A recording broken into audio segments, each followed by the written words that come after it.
The iconic red trolley trundling up and down Main Street is a staple of Durango.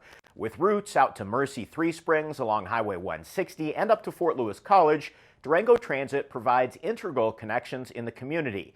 And this summer marks the second summer the transit is free to use. You're watching the Local News Network, brought to you by Tafoya Barrett and Associates and Sirius Texas Barbecue. I'm Connor Shreve. And last year, Senate Bill 260 was passed at the state level that dedicated a certain amount of funding to kind of try out this free transit concept to see if we could affect some of the climate issues that we're facing and just encourage people to ride transit who maybe haven't given it a try in the past. So that's through the Senate Bill 260 program created ozone season transit grant program. So that's what we used last year for Free Fare August.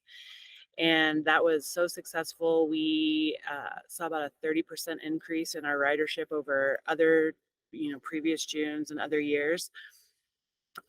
So this year, our city council locally decided that the program was so successful and so important that they dedicated lodgers tax revenue to expand the program for the entire summer. Summertime in Durango often means an increase in car emissions from tourists and travelers.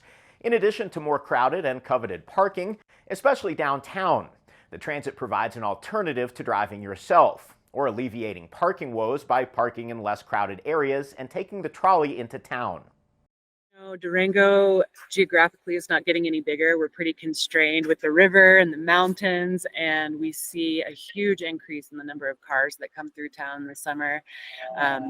We're a big road trip tourist destination, and we can kind of really feel the burn of that on our streets. So if we're able to convince locals to use transit since it's free, that's taking cars off the road that reduce traffic congestion and kind of help with some of those aches and pains of the busy network. The program has been so successful so far that there is often standing room only on both the 16 and 24-person buses, a massive reduction in the number of cars that might be on the road at any given time. But the program isn't just about keeping cars off the road during the typically busy tourist season. That's, one of the goals of this program is to remove some of those barriers that people have. And, unless you're in a situation where you really need transit, then you're not really going to think about getting from A to B. You're going to just take that for granted, and you're not going to be as likely to try riding transit, not knowing what the routes are like. There's a little bit of an intimidation factor, I think, for a new service like that. So removing just the barrier of paying for it, and people know they can just hop on and try it out and explore it, I think that is kind of helpful as one element to show people how easy it really is and how convenient it is.